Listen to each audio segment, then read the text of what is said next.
Julius Prediction.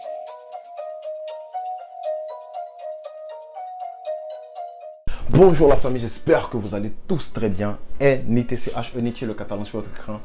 Ouais les gars, je sais, ça fait quand même un bail, ça fait quoi, 2 semaines que j'ai pas sorti de vidéo. Et ça coïncide avec la raclée qu'on s'est pris contre le Real Madrid. Alors j'étais pas là pour 2 raisons. La première, c'est que je me sentais pas bien, j'étais malade, ce qui est archi faux. Oui, parce que si on veut se dire la vérité, cette gifle que le Real nous a donnée là, franchement ça... J'avais besoin d'un break parce que mentalement, émotionnellement, cette équipe-là me fatigue. Surtout que j'ai aussi des choses à régler actuellement dans ma vie courante. Mais cette claque-là, franchement, je me suis dit, frérot, prenez un peu de recul et puis on va revenir. Voilà. Alors, le Real nous a chicoté. Les gens ont demandé, ah, mais Nietzsche, pourquoi t'as pas parlé et tout? On nous a tapé. De dit quoi? On nous a tapé 4-0 premier mi-temps. On a bien joué deuxième mi-temps. On s'est fait foudroyer. On s'est fait foudroyer. Et depuis lors, tu te rends compte que le Barça est en train d'aligner des matchs sans but, mais surtout des matchs sans idée. Voilà, et un match sans idée, un peu comme celui de Retafe, celui à Retafe. Oui, parce que le Barça perd 0-0. Oui, on a perdu. Voilà. Le top de ce match-là, le meilleur joueur de ce match-là, en fait, c'était les supporters qui étaient assis sur l'arbre pour voir le match. Pour moi, c'était la meilleure chose que j'ai vue dans ce match-là. À part ça, on a vu quelques tirs de Rafinha. On a vu une frappe de Araujo qui a été contrée.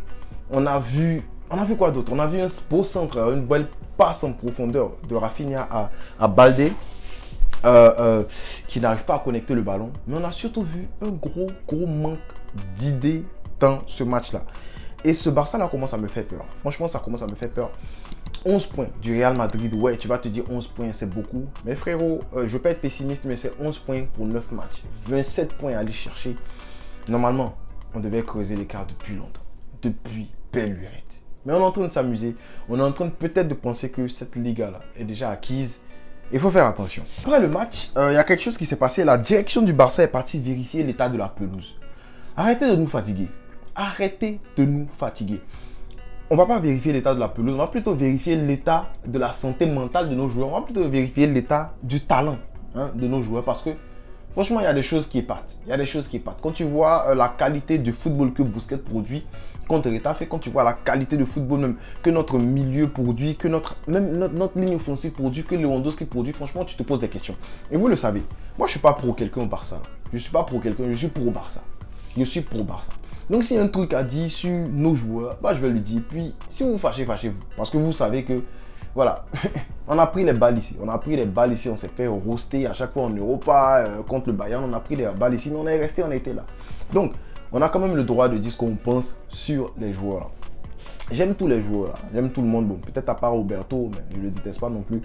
Mais franchement, on se dit la vérité, c'est que Boussi a déjà roulé sa bosse. Il faut commencer à sciencer. Il me paraît que Busquets veut rester parce que moi, il va signer un contrat, une extension, parce qu'il pense que Léo arrive. Même l'arrivée de Léo, ça va être quand même compliqué. Léo, c'est un emblème. Léo, c'est une légende de cette équipe-là. C'est l'emblème du Barça, on peut le dire comme ça, depuis une vingtaine d'années. Il va falloir faire attention à pouvoir construire autour de lui. Surtout qu'on a un projet qui est axé sur les jeunes, je peux dire ça comme ça. Mais c'est quand même compliqué. Exemple, pourquoi je dis c'est compliqué? Regardez, le Barça va jouer un match contre Retafe. On a besoin de marquer, on a besoin de creuser l'écart.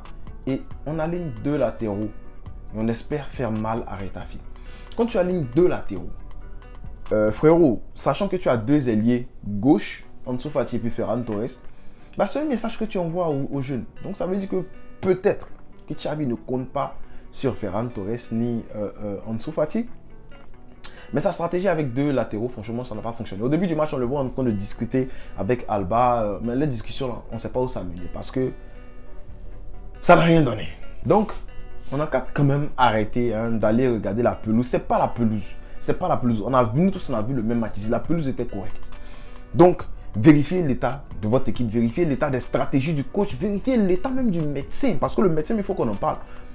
Sergio Roberto, allez, il enchaîne quelques matchs. Boum, il se blesse. Tout le monde est blessé. Donc, il y en a qui reviennent, il y en a qui se blessent. Bon, comme c'est Sergio Roberto, je ne vais pas trop parler. Mais si c'était un gars comme Lewandowski, bon, il était blessé même récemment. Il y a trop de blessés. Voilà, il y a trop de blessés. Je pense qu'il faut revoir un peu la politique du club. Xavi qui dit que Lewandowski est toujours Pichichi et c'est une question de séquence. Je suis positif et je vois qu'il continue de générer, qu'il travaille pour l'équipe, les buts viendront.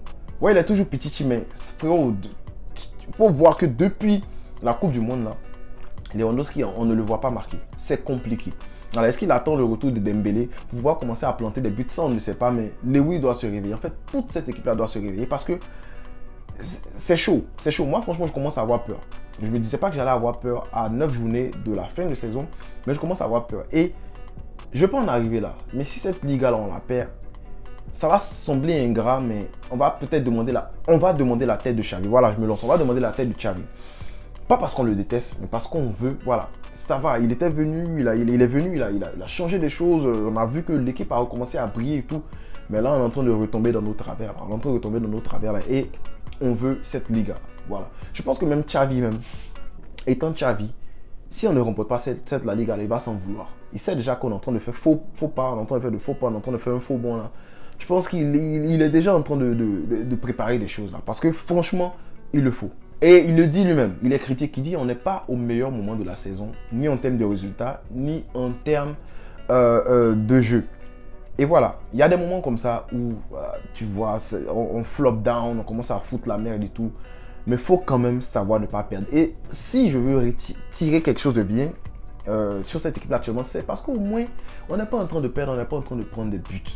Quoi qu'on a failli prendre 2 buts, même si je ne me trompe pas, Enes Ronald qui a connecté sur son corner. Il a battu Koundé, un contre Koundé n'a même pas sauté.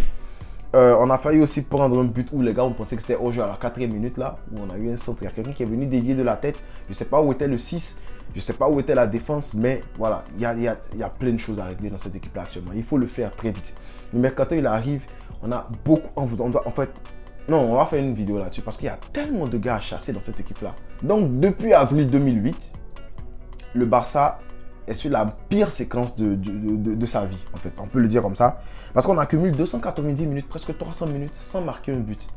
Oh là là, non, pas du tout, je suis même pas d'accord avec ça. Le match qui arrive là, les gars, il faut se réveiller, franchement. Et je pense qu'on pourra même compter sur le retour de Pedri et puis de Frenkie de Jong, selon Javi Miguel. Ça va faire du bien, voilà, parce que ce Barça-là est Pedri dépendant. On a même Pablo Torre qui pourrait s'amuser, même on peut dire ça comme ça, à remplacer Pedri dans le jeu. Pas vraiment qualitativement, mais dans le jeu avec la créativité et tout. Mais Xavi fait échauffer le petit là pendant 90 minutes, le petit joue pas. Bon, c'est toi-même faut voir aussi. Alors, je pense qu'il faut commencer à ouvrir aussi le dossier Rafinha. Frérot, dans le match, bon, il est sorti homme du match selon la Liga. Mais pour moi, il n'y a même pas d'homme du match dans cette équipe-là aujourd'hui. Pourquoi je dis qu'il faut ouvrir son dossier? C'est parce que, man, toi aussi, il faut arrêter de t'énerver. Parce que vous tous faites la merde dans l'équipe là. Mais lui, on le sort à la 88e minute, il s'énerve. Bon, je pense qu'il n'était pas énervé contre Xavi, il était énervé parce qu'on n'a pas gagné le match. Il a tenté 2 belles choses, hein.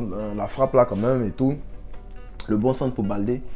Mais voilà, c'était pas suffisant. Voilà, même je me rappelle, il a eu une occasion où il fallait marquer, il a tapé le poteau. Baldé aussi est venu accompagner le ballon, il a aussi tapé le poteau. Voilà, donc faut arrêter de t'énerver parce que vos jeux bêtes là, nous on n'est pas là-dedans. Gagnez, arrêtez de rater les trucs et puis venir vous énerver, genre être triste façon.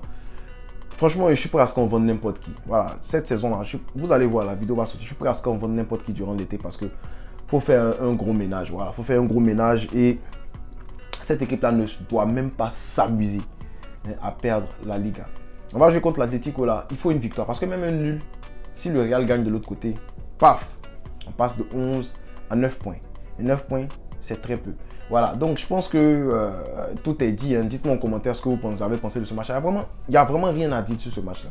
J'ai essayé, mais il n'y a vraiment pas grand-chose à dire. Donc, voilà, dites-moi si vous avez des choses à dire sur ce match. Et puis, si vous avez des idées de vidéos, vous voulez qu'on parle de certaines choses, je serai content de lire ça en commentaire. C'est dommage, mais on ne cessera jamais de le dire, frérot. Pesca, El Barça.